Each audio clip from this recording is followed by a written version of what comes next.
In today's episode, client tried to screw me by locking me out of my own system. Employees' lunches are their personal property and the company is not responsible for lost or stolen personal items. How I got our translator fired. So let's get started. Client tried to screw me by locking me out of my own system. I've worked as an independent contractor in the IT field for over 20 years, doing all manner of things from creating simple HTML sites to managing a big hotel's complete IT infrastructure. One of the many clients I had back in the day I was coding big-ish custom websites was a rental company. Now I had heard a lot of warnings about not working with this guy that owned it. He had a reputation that he was sharp as a tack, backstabbing and conniving. He was a lawyer after all. So, I went into the partnership with that in mind. He wanted a new website for his renting gig, where people would list their home for rent, renters would sign up and pay a subscription to the site, and he would get the whole lot, nothing out of the ordinary there. So we make a pretty good deal on paper, we sign it, and I get started on the project. Coding everything in PHP goes well, but he demands suddenly that I show him progress only a week into the progress. He wants to see the website front now. This is just the tip of the iceberg. I tried explaining to him that the front-end work isn't scheduled to start until after 6 weeks of back-end programming, and that I only had pure code to show right now. The contract we signed clearly states this. He then gets on his high horse and demands that I put everything on hold to do the front-end first, design, and then program. I, being really young at the time and fairly naive, agree to this without asking for it to be added to the contract as an addendum and start working on the design now. Now, the contract stated that I was given free rein of the design decisions as long as I maintained the same color scheme and used the same logo on the site. So I make a fast draft in Fireworks. This was back when it was a Macromedia product, before the Adobe acquisition, and within 2 days I show him. He's not impressed and demands a different direction, and sets up a list of demands. I, as always, aim to please the customer and do just what he wants. I design a new layout with his list of demands, but he doesn't like that either. That's how the next 3 months go. A never-ending circle where he is never happy with anything. Now, close to 4 months into the project, he demands to see a working showcase of the backend. I point out that he himself changed the order in how the project was being done and had demanded that I do the front-end design first instead of the back-end as stated in the contract, which he now turns on me and says, "Yes, the contract we both signed says you will have a working back-end to show me at the end of the month. If you don't honor that, I will have to take my business elsewhere and seek compensation for your lack of professionalism." Okay, I now have 12 days to do a back-end for the site. So I get a friend to help me and we work tirelessly through a weekend, and I have a good base to work from in 9 days. Mind you, at this point he has only paid the security on the contract, about 5% of the total price, and has shielded himself from paying by hiding behind, "Well, if you can't honor the contract, why should I? Finish XX work and then I'll pay as per the contract." Remembering now all the warnings I had heard about this guy, I decide to add a special function to the code just to be safe, more on that later. So, now it's the end of the month, we have a front-end design he is okay with, a back-end that has been finished to about 85% of what is required according to the contract, and I still have 1 month left to finish everything else. Time for show and tell. Since I was working on this development, I was running it on my own dev server, and showed him this in a browser on his computer. I mentioned to him that since I only had 512 quit/s upstream from the server it might lag a little, but it wouldn't when it would be put on the productional server. He has his website on it, his hosting company. He says that's okay and the demonstration goes on. As I'm showing him the site, both front-end and back-end, I can see he's immensely happy with it, although he would never say so out loud. He is trying to hide his smile that pops up regularly, and his eyes gleam with all the added ways he can now start making money from. Anyway, he now says that it's way too slow, this is wrong, that is wrong. Blah blah blah. Client, I want you to put it up on my prod server and see how the speed is. Me, okay, no problem, I can make that happen. Please pay 50% of the contract and I'll get right on it. Okay, I wait a few days, and then I get an email from him where he includes a forwarded message from the bank detailing a transaction from him to me to the amount of the 50% I asked for. So I push the system to his prod server so he can take a look at it, under beta.hisdomain.tld. I then send him an email stating that he can try the system with the supplied credentials. What he doesn't know is that I knew he had been fishing around for another programmer to do this project, to pick up from a lazy deadbeat who couldn't do anything right. So I knew he would most likely try to screw me. What I also suspected was that the email he sent me with the transaction proof was a fake, which it ended up being. Pro Revenge 1. Remember that small function I mentioned? Well, what it did was if user X, his user, tries to remove user Y, my admin, from the system without one setting being changed in the config first, the system will first delete and purge the database, and then remove all the documents in the web root.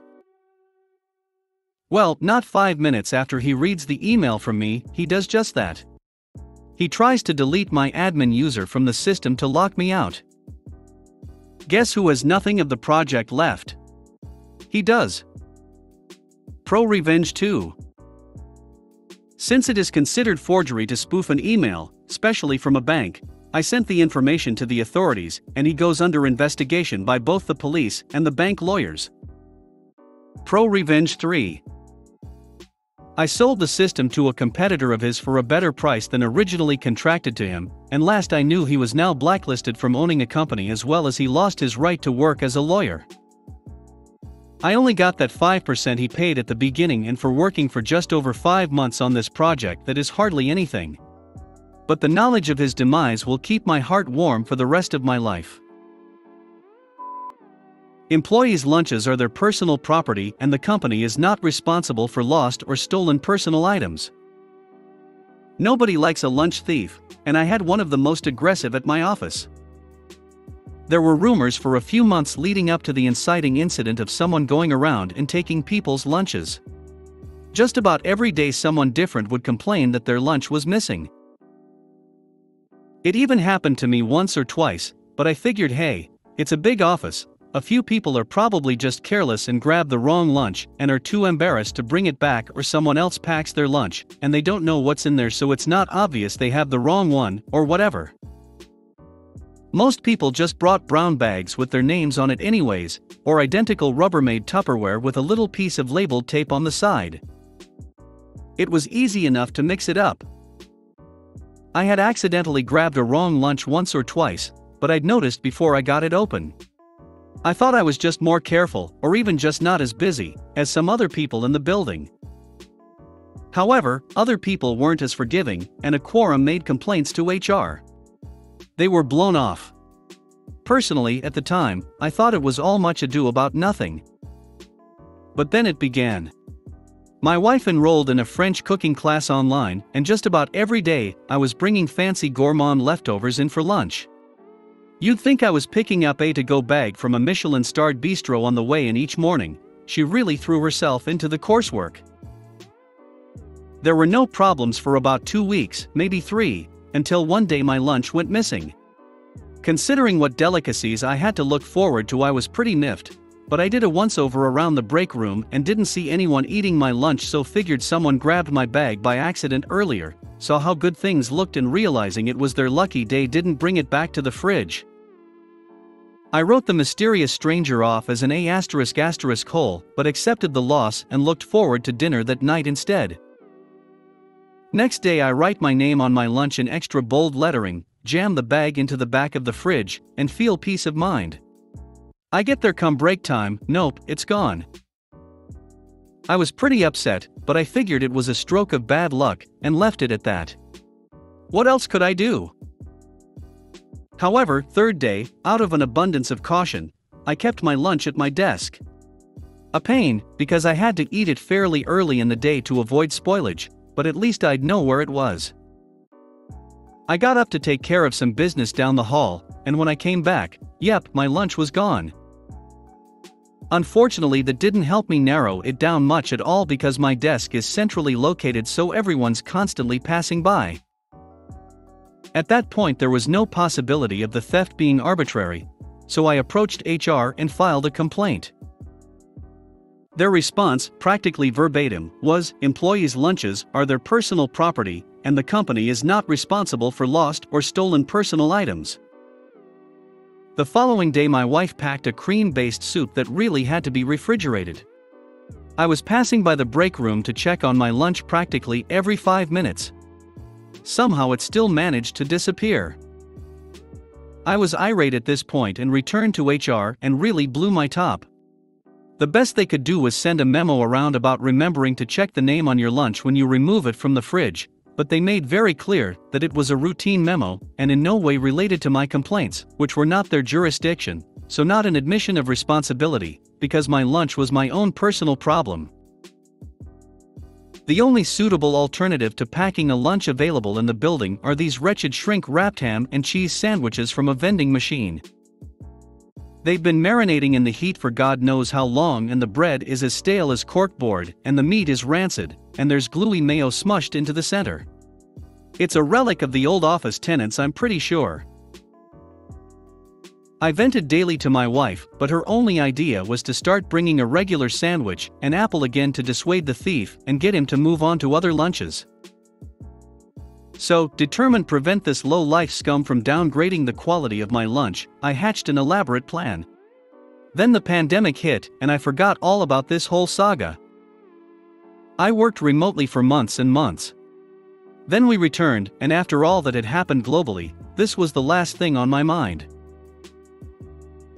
But I got to the break room the first day back, frustrated from having to wear a button-up and tie after months of working in pajamas, sore from my desk chair, and exhausted from small talk, only to find my lunch was gone. This was a particularly sore point because my wife and I divorced between my last lunch and work and the present one. So I did not appreciate being reminded of any past threads involving her. I pretty much flew into a blind rage at that point. Especially seeing that stupid worthless memo about checking the lunch bag names posted in the break room, feeling so helpless, and so hungry, and so alone as it was me and my lunch against the world. I stormed out and was determined to return the next day with a plan. So, I came in the following day, with an empty lunch bag. And I checked closely to be sure no one was watching, and I switched the contents of the HR person's lunch bag into my bag. So now their lunch appeared to be my lunch. They'd packed a regular brown bag, so I just discarded that, and I left, and I waited. I knew this was a pretty big gamble, because it was contingent on the theory that the thief was avoiding me while having lunch, but not wary of anyone else. So would eat out in the open if there were no risk of bumping into me. So I made a big show of going around the office announcing that I was headed out for a meeting, and I wouldn't be back until at least 3 p.m. I even went to the trouble of moving my car out of the lot to a space 2 streets over, where I then sat in my car and worked remotely for several hours before sneaking into the building up the back stairway. I then sat in the stairwell just outside the break room, where you can hear chatter can't be seen, and after about 20 to 30 minutes of waiting, I heard it. The sweetest sound I'll ever hear in the office. HR, what the heck, Kyle, that's my lunch. Lunch thief. Nah, it's not your name on the bag. HR, give me that. I'm assuming grabs bag and sees my name. HR, yeah, let's head to my office for a chat. The HR rep later called me in as well and said they were aware of my break room hijinks, but it was obvious that the point still came across loud and clear. They warned me that it was a violation of policy to move another employee's lunch. It took every ounce of self-control for me to keep from retorting I thought our lunches were our personal property and the company was not responsible for them being lost or stolen. They informed me they'd located the thief and things would be handled accordingly. But better than whatever write-up they might be able to issue, Kyle, his reveal as the lunch thief occurred in front of the whole break room. So word quickly spread as to who had been stealing everyone's lunches earlier last year, and he is now the office pariah. He was in line for a promotion. The promotion is indefinitely off the table. And I also earned brownie points for exposing him, though more than I'm satisfied with are being attributed to HR. At the end of the day though, I didn't do this for this credit, or even the sweet revenge. I did it to get my lunches back. How I got our translator fired. I was working a job that had me operating in one of our offices overseas. We would have business expenses, and those receipts would be in the language of the country we were in obviously. Those expenses were for things like printer ink, office equipment, cleaning services, marketing costs, all pretty standard stuff. Well, around this time we got a new VP over our region who worked out of head office in LA. This VP came up with this brilliant idea to hire a translator to translate all of receipts to make sure we weren't sneaking in bullshit. Fair enough, however, the issue that arose was that we had to send our expenses to the translator who would translate the receipt then submit for reimbursement. The problem was this translator was a real Karen type. She would demand better scans of the receipts, oftentimes after we had already thrown it away. She would argue if we really got the best deal on whatever we bought. I remember in one transaction on about $200 of ink cartridges she asked me why I didn't order online from this common website. To which I said they were out of stock at the time, and we needed the ink so we bought from a local store. To which she said I was spending too much money. To which I said it's none of your concern, your job is to translate the receipt. To which she said if I want her to submit my expenses I need to be nice to her. To which I said she needs to learn her place, she's a translator not a VP that gets to instruct me what to do. After this encounter she started being extra anal with my expenses, so one day I came in the office early to call her and try and work things out. She basically told me that I screwed up by pissing her off, and she expected my expense reports to be perfect or she wouldn't submit them unless they were. I told her if she keeps this up she won't have a job much longer. She laughed and wished me well and hung up.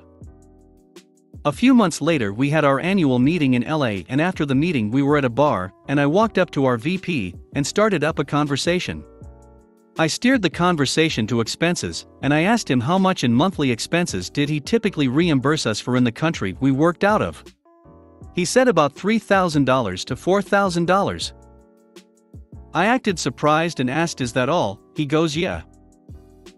To clarify that $3,000 to $4,000 is the typical spend, and he says yeah, it rarely gets above $4,000. So I ask him about how Karen our translator is doing. He says she's doing a good job, and I nod my head, and I go, how much fraudulent expenses has she caught? It's important to note, every employee that was submitting expenses was well paid. They'd be awfully stupid trying to skim some extra dollars via fraudulent expense reports. He goes, "What do you mean?" I said, "Well, you hired her to ensure all the expenses you were reimbursing us for are legitimate, right? Her job is to translate them for you, correct?" He says it is, and I ask, "So is it safe to presume you've done that to ensure people aren't submitting BS expenses?" He says you could say that. I smile and ask, "So how much in fraudulent expenses has she caught?" He thinks for a moment and goes, "I don't think she has caught any." So I ask, "And how much do we pay her?" He says it depends on her workload, but between $2 to $500-$300 a month.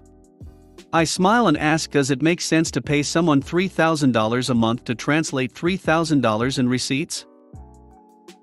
Well, she ensures we aren't getting fraudulent expenses, and I counter, well, you said she hasn't counted any in the last 9 months.